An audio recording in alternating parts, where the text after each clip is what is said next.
Talking Trees with Lily and Jad. Welcome to this recap episode. Today we'll be revisiting a variety of topics focused on trees and forest ecosystems.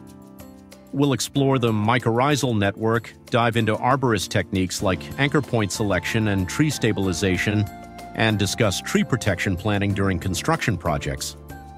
We'll also take a closer look at the definition and protection of ancient and monumental trees. Let's dive back into these fascinating subjects. Welcome back to Talking Trees. This week, we're going to do something a little different. Fun. Yeah, we're taking a whole week of episodes, and we're distilling them down to just the essential information. Like a super concentrate. Yeah, exactly. A cheat sheet, if you will. Specifically for all you professional arborists out there. Yeah. So get ready for a week in trees. That's right. Think of it as, well, the best bits, really, from our past week of deep dives. Yeah. It's everything from the science behind the Wood Wide Web to, well, the practical techniques for tree care, and even a peek into the fascinating world of ancient trees. Ooh. And those tiny but crucial hermit beetles. Yes. Okay, So let's rewind all the way back to Monday. Remember that episode where we dug into the Wood Wide Web? Oh, The idea that trees are connected underground through those intricate fungal networks? Yeah. I mean, it really captured the imagination, but we wanted to make sure we weren't just getting swept up in the hype. Yeah, exactly. I mean, the idea of trees communicating and sharing resources underground is fascinating. Absolutely. But, you have to separate the scientific reality from that more, romanticized image, right? Almost that telepathic image that sometimes gets portrayed. Right, exactly. Because it does sound a bit like trees are having full-blown conversations sometimes. It does, like sending each other secret messages through the roots. Exactly. But the science, while incredible, is a bit more nuanced than that.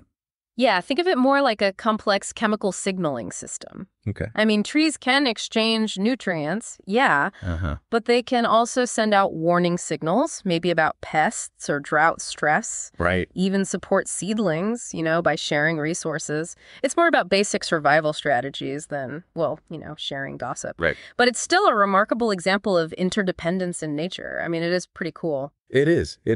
And that's a key takeaway for arborists, right? It's not just about individual trees. It's about understanding how they function as part of a larger ecosystem. Yeah. Both above and below ground. Absolutely. 100%. Okay, so Tuesday's episode took us from those underground networks to something a bit more hands-on. Okay, I like it. Tree climbing and anchor point selection. Yes. This is where the rubber meets the road. Exactly. For many of you out there. For sure. And safety has to be the top priority every time you ascend into the canopy. Every time. Yeah, we really went deep into that technical manual on anchor points, revisiting the key factors to consider for a secure and successful climb. Right. Things like assessing the strength and stability of different anchor types. Oh, yeah. Understanding load considerations. And managing those directional forces. I mean, those can really test your skills. They can. And choosing the right anchor point isn't just about finding a convenient branch. It's about, understanding how those forces are distributed, right?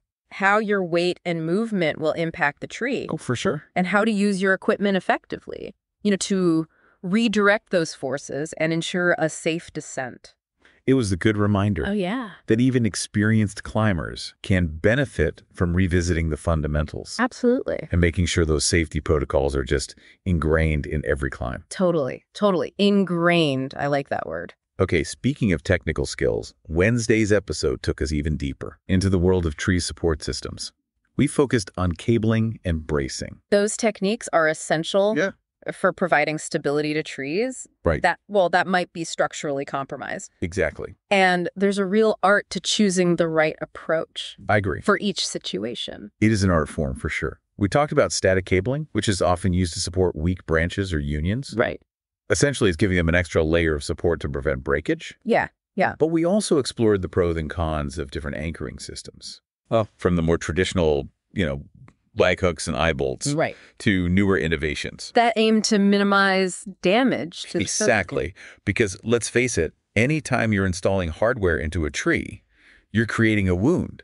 You are. Potential entry point for decay. Yeah. So it's about finding that balance between providing support and minimizing the long-term impact on the tree's health. Absolutely. It's all about balance, isn't it? It really is. It really is. We covered a whole range of stabilization techniques, static and dynamic cabling, bracing, propping. We did. And really emphasized the importance of matching the technique to the specific needs of the tree and its environment. Yeah. Okay. That brings us to Thursday's episode, which shifted gears a bit to focus on the crucial role arborists play in construction projects. This is where your expertise in treescape analysis becomes so valuable. I mean, you're helping to protect those trees that are often caught in the crossfire of development. That's a good way to put it, crossfire. Yeah. Yeah, we walked through that 3-phase approach to tree protection during construction. Yeah. Starting with the concept phase. Right. Where, you're identifying the trees and their surroundings, assessing their value, and flagging any potential conflicts with the proposed construction plans. That initial assessment is crucial. Oh, it is. It sets the stage for the pre-design surveys. Yeah. Where you gather detailed information about the tree's health, their structure, root systems, even their historical significance. It's like your ammunition to advocate for their protection. It is. It is. Okay, then you move into the design phase, where you work collaboratively with the architects and engineers to integrate specific tree protection measures into the actual construction place. And that's where you put those pre-design surveys to work, right? Exactly. Identifying root protection zones. Right. Specifying tree-friendly construction techniques and making sure those trees have a fighting chance They do. of surviving the disruption. Yeah. And it doesn't stop when the construction is finished, right? No. Ongoing monitoring and care are essential. They are. Even for trees on neighboring properties. Yeah. That might be affected by, changes in drainage or sunlight, or even soil compaction. Absolutely. It's about being the voice for the trees. Yes. Throughout the entire process and beyond. 100%. Speaking of seeing the bigger picture, Friday's episode took us on a journey back in time. Oh, I love time travel. Exploring the fascinating world of ancient and veteran trees. These are the elders of the forest. They are. Living monuments to centuries of history. We started by defining what makes a tree truly ancient or veteran. Because those terms, they can be a bit subjective. They can. And vary depending on the species and the region. But in general, we're talking about trees that have lived well beyond their typical lifespan. Yeah. They're showing those remarkable signs of age that make them so captivating. Think of those gnarled trunks, Oh, yeah. Declining crowns, even the accumulation of deadwood. These aren't signs of weakness. No. They're evidence of a long life lived. Exactly. A testament to the tree's resilience and adaptability. And from an ecological perspective, these ancient trees are incredibly valuable. They are. They provide unique habitats for a whole range of organisms. Oh, yeah? From, insects and fungi to birds and bats. Right. They're like biodiversity hotspots. They are. Supporting a rich web of life that wouldn't exist without them. So as arborists, it's not just about preserving these trees for their aesthetic value or their historical significance.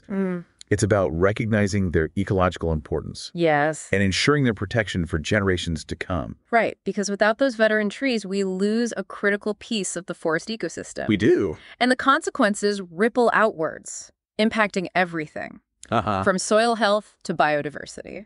And to wrap up our week of tree knowledge, Saturday's episode brought us face-to-face with a tiny but mighty creature. The hermit beetle. Oh, the hermit beetle. Now, you might be wondering why we're talking about beetles on a podcast about trees. But the truth is, these little guys can tell us a lot about the overall health of a forest. The hermit beetle, or Osmoderma eremita for the scientifically inclined, is what's known as an indicator species. Okay. That means, it means its presence or absence can give us clues about the quality of the habitat, the availability of suitable nesting sites, and the overall biodiversity of the forest. We explored some really interesting research from Norway. Oh, yeah. That showed how forest management practices, even seemingly subtle ones, can have a big impact on beetle diversity. For example, they found that forests with a greater variety of tree species and ages tended to support a wider range of beetles. That makes sense, right? It does. The more diverse the forest, the more niches there are for different species to occupy, and the more resilient that ecosystem becomes to disturbances. One of the key takeaways from that research was the importance of preserving deadwood in forests. We often think of deadwood as, dead weight, something to be cleared away. Yeah. But for hermit beetles, those decaying logs and hollow trees are essential habitat. Essential. Yep. They rely on that deadwood for food, shelter, and even breeding sites. Think of it this way. A healthy forest isn't just about lush green canopies and towering trees. No. It's about embracing the full cycle of life, from growth to decay, Right. and recognizing that every stage plays a role in supporting biodiversity. And speaking of those hollow trees, we also touched on some fascinating research from Lithuania about the yeast communities found in hermit beetle larvae. Oh, wow. It turns out these little guys have a symbiotic relationship with certain types of yeast that live in their guts. Interesting. These yeasts help the larva break down the tough wood fibers, allowing them to extract nutrients more efficiently.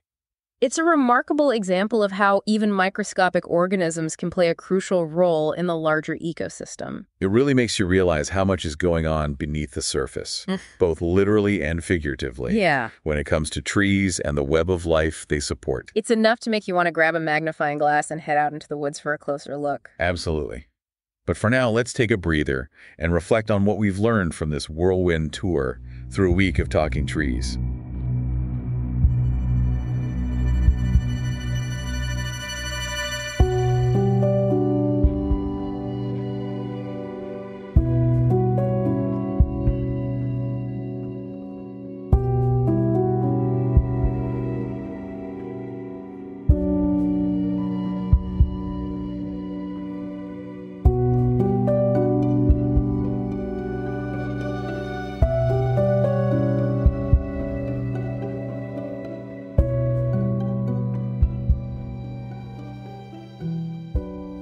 So let's take a moment to, revisit some of those key takeaways from this week's deep dives. Okay. And see how, they might inform our work as arborists. Yeah. Starting with that whole wood wide web discussion, Yep. I think it's a powerful reminder that we need to be cautious about, oversimplifying complex scientific concepts. I have to admit, when I first heard about the Wood Wide Web, I did picture trees having these intricate conversations underground, sharing secrets. Right. It's easy to do. It is, and strategies. Yeah. But as we dug deeper into the research, it became clear that, the communication's happening, but it's more about chemical signals. Right. And survival mechanisms and, complex language. Right. And that's not to downplay the importance of these networks. They're still vital for nutrient exchange, stress response, even supporting seedlings. But for us as arborists, it's about understanding the nuances, the limitations, the practical implications of this research. For example, makes you think twice about removing, seemingly dead trees. Right. If they're still connected to the network and potentially, providing resources to other trees. Yeah. Yeah. It challenges our assumptions about, what constitutes a healthy forest and how we define our role in, managing those ecosystems. 100%.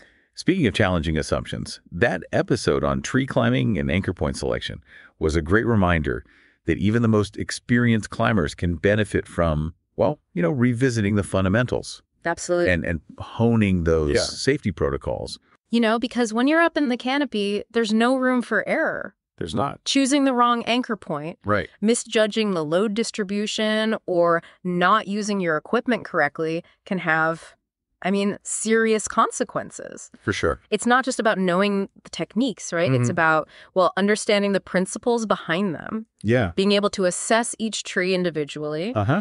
and adapting your approach based on those specific conditions and challenges you encounter. Right. Right. It's about treating every climb with respect for both the tree and your own safety. I agree. And I think that same level of respect should guide our approach to tree support systems as well, Yeah. Cabling and bracing, can be incredibly effective tools for extending the life of a tree. They can.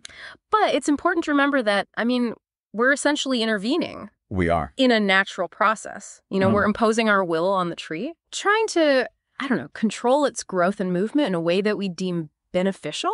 Yeah. And while that can be, justified in many cases, especially when dealing with hazardous trees in urban environments, For sure. it's not a decision to be taken lightly. It's not. We talked about the different types of cabling and bracing, the pros and cons of each approach, and the importance of choosing the right technique for that specific situation. Right, right. But it's also about considering the long-term impact. Yeah. How will this support system affect the tree's growth and development over time? Uh-huh. Will it need to be adjusted or removed at some point? These are all questions, we need to be asking ourselves before we start, drilling holes and installing hardware. It's about, finding that balance between providing support and allowing the tree to retain, well, as much of its natural resilience as possible. Because ultimately, we want to help trees thrive, not just survive. And that brings us to the episode on treescape analysis and the role of arborists in construction projects. Oh, yeah. This is a big one. This is where, our advocacy skills really come into play. They do. Because, all too often, trees are seen as obstacles to development rather than, valuable assets to be protected. It's about shifting that mindset. Yes. Educating developers and contractors about the importance of trees. Absolutely. And demonstrating that protecting trees doesn't have to be at odds with building projects. It doesn't, and it can actually enhance them both aesthetically and environmentally. That three-phase approach we discussed, starting with the concept phase and moving through the pre-design surveys and the design phase, it gives us a framework. It does. For integrating tree protection into every stage of the construction process. It's about being proactive, anticipating potential conflicts, and coming to the table with solutions, really, that benefit, both the project and the trees. And it's about being persistent. It is. Advocating for the trees, even when it's inconvenient or challenging. Right, because once those trees are gone, they're gone. They are. We can't just, replace them and expect them to provide, the same ecological services, the same sense of place, the same connection to nature. Exactly. And speaking of connections to nature, that episode on ancient and veteran trees really struck a chord with me. Oh, yeah, me too. These trees are, living links to the past, witnesses to history, and symbols of resilience and longevity. It's amazing, isn't it? It is. It is. And they provide so much more than just beauty. They do. They're biodiversity hotspots. Yeah. Supporting, a whole range of organisms that rely on those unique habitats they create. Those hollow trunks, declining crowns, all the features we might perceive as, signs of decline are actually signs of, ecological richness. It's a reminder that our definition of healthy might not always align with nature's definition. And as arborists, it's our responsibility to recognize and protect these living treasures. Absolutely. Not just for their intrinsic value, but for what they represent, a connection to the past, a source of inspiration, and a reminder that nature operates on a